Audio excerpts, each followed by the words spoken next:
Bonjour, c'est Julie, sophrologue diplômée et praticienne en EFT clinique et je voulais vous parler aujourd'hui de ce que c'est ce fameux circuit neuronal erroné.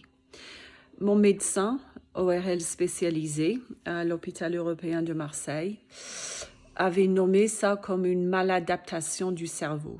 Donc, ça revient à la même chose, c'est un circuit neuronal erroné. Et donc, je pense que c'est très important de comprendre exactement ce que c'est. Là, je vais un peu lire mes notes parce que ce sont des idées quand même, pour moi en tout cas, dures à comprendre. Parce qu'on a tendance à croire que ce circuit neuronal erroné, à la base, c'est le symptôme qui déclenche. Mais ce n'est pas nécessairement le cas. Alors, je vous explique. Donc, le PPPD, c'est un syndrome neurologique. Donc, comme j'avais dit, une maladaptation du cerveau. Et quand une maladie est fonctionnelle, comme ça, moi, depuis le début, il faut se dire qu'il y a un élément psychocorporel. Ça ne veut pas du tout dire psycho dans le sens où j'ai un problème avec ma santé mentale. Ce n'est pas du tout ça. Psycho dans le sens que mon cerveau et mon corps sont en communication constante. En fait, le cerveau est construit, est câblé pour montrer et manifester dans mon corps ce qui se passe dans ma tête. Ce que le mental fait, ce qu'il pense, est communiqué directement dans mon corps. Donc, selon les images mentales que j'ai, ça peut se manifester dans mon langage du corps, dans mon visage, ça peut être un sourire, une grimace. Si je fais une grimace, l'autre personne va comprendre ce qui se passe dans ma tête. Quand je rougis, quand je suis face à quelqu'un qui me rend nerveuse, quand on a la voix qui tremble, quand on parle en public. Donc, tout ça, ce sont des manifestations dans mon corps de ce qui se passe dans ma tête. Et c'est exactement pareil, c'est le même circuit que la douleur, par exemple. C'est le rôle du cerveau de générer la sensation de douleur, qui ne fait pas systématiquement. Par exemple, si on est en train d'essayer de s'échapper d'un chien très agressif, donc on part en courant, on a tout le système de stress qui se met en route, et en courant, je tombe et je me casse la cheville.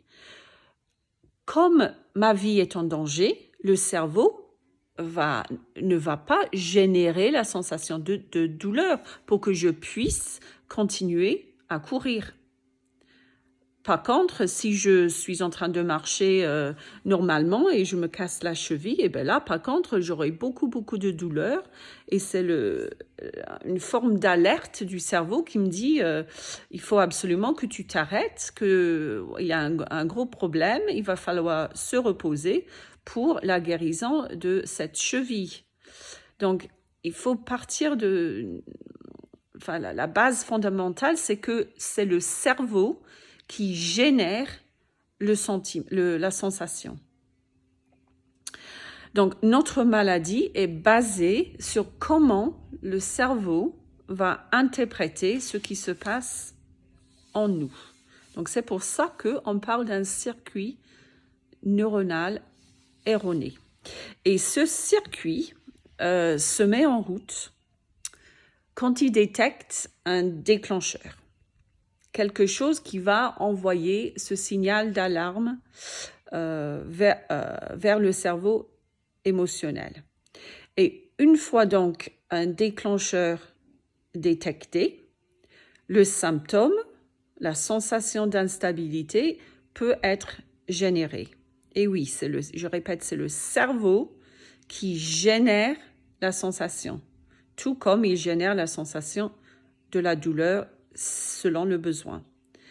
Donc, qu'est-ce que c'est un déclencheur? Donc, je pense que là, c'est très important de penser à ce sujet.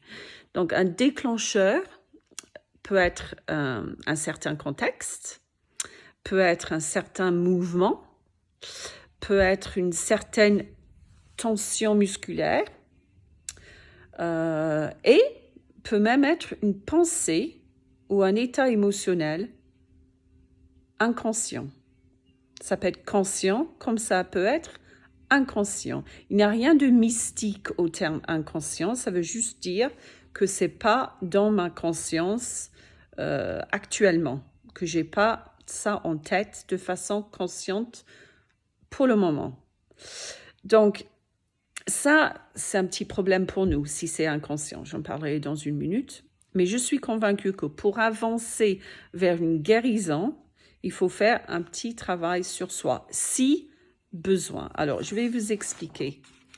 Donc, selon la médecine psychocorporelle, donc en anglais, on dit mind-body medicine, et il y a un groupe de médecins très impliqués là-dedans. Donc, ils disent qu'il y a plusieurs causes de cette maladaptation du cerveau, donc de ces déclencheurs, on va dire. Donc, vous allez voir un petit peu avec moi ces causes et après, vous allez pouvoir dire quelle cause résonne le plus pour moi. Et je vous dirai pour moi après. Donc, la première, c'est qu'il y a des personnes, et c'est le cas pour moi, c'est un peu triste en disant ça, des personnes qui sont plus susceptibles à déclencher ce genre de maladie parce que plus petit, on a eu des expériences émotionnelles qui ont fait que au fur et à mesure, ça peut être une seule expérience ou beaucoup d'expériences ou un certain terrain familial, enfin ça peut être plein de choses, c'est vraiment personnel, où malheureusement pour nous, on a développé un cerveau anxieux. Donc ce cerveau qui devient plus hypervigilant, plus sensibilisé que un autre petit qui n'a pas eu les mêmes expériences émotionnelles où l'amygdale, donc le cerveau émotionnel, a été sollicité. Donc, ce petit devient anxieux sans le savoir nécessairement, mais c'est sûr que le cerveau est anxieux. Parce que le problème, c'est qu'en étant enfant, on n'a pas du tout les ressources pour accueillir ces émotions très fortes. Et la tendance est de les refouler, de mettre ça. Donc en fait, ça devient inconscient parce qu'on n'a pas les ressources de traiter et d'accueillir ces émotions. Donc le problème, c'est que là, le cerveau émotionnel les a jugés, les a étiquetés en rouge, si vous voulez. Ça reste inconscient. Et plus tard dans la vie, quand j'aurai un petit peu le même état émotionnel, ça peut activer de nouveau ce qui a été refoulé plus petit. Donc c'est ça, si ça résonne en vous, si vous pensez qu'un déclencheur peut être une pensée, une émotion inconsciente, et bien là, je vous conseille fortement, pas nécessairement avec moi. Maintenant, on peut demander au médecin traitant, expliquer ce que c'est. Et on a, je sais, un nombre limité, je ne sais plus combien, peut-être 8 de séances gratuites avec un psychologue. Et je pense que c'est important de trouver un psychologue qui connaît les techniques de libération émotionnelle et d'un travail sur l'enfant intérieur. Mais c'est peut-être pas le cas pour vous. Donc, les autres causes de ces déclencheurs, ça peut être le stress et la tension musculaire de la vie de tous les jours. Ça peut être un divorce, ça peut être un décès, ça peut être un déménagement. Et là aussi, on va peut-être dire, consciemment, je suis pas trop stressée. Mais c'est ça le problème. Si vous avez des événements comme ça dans la vie qui peuvent générer du stress, inconsciemment, je suis sûre que voilà, il y a un terrain quand même anxieux qui peut déclencher ce genre de choses, dans le sens où assez pour que le cerveau détecte ce danger. Voilà. Et aussi, ça peut être, donc la troisième cause, ça peut être notre réaction par rapport à un symptôme. Donc, on a ces symptômes et là, ça va être la façon dont on réagit face à nos symptômes.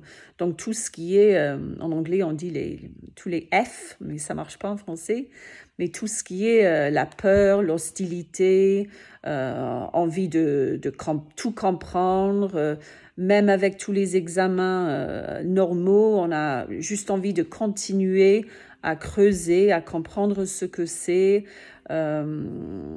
Voilà, ce terrain d'hostilité envers les symptômes suffit pour déclencher ce signal d'alarme dans le cerveau émotionnel.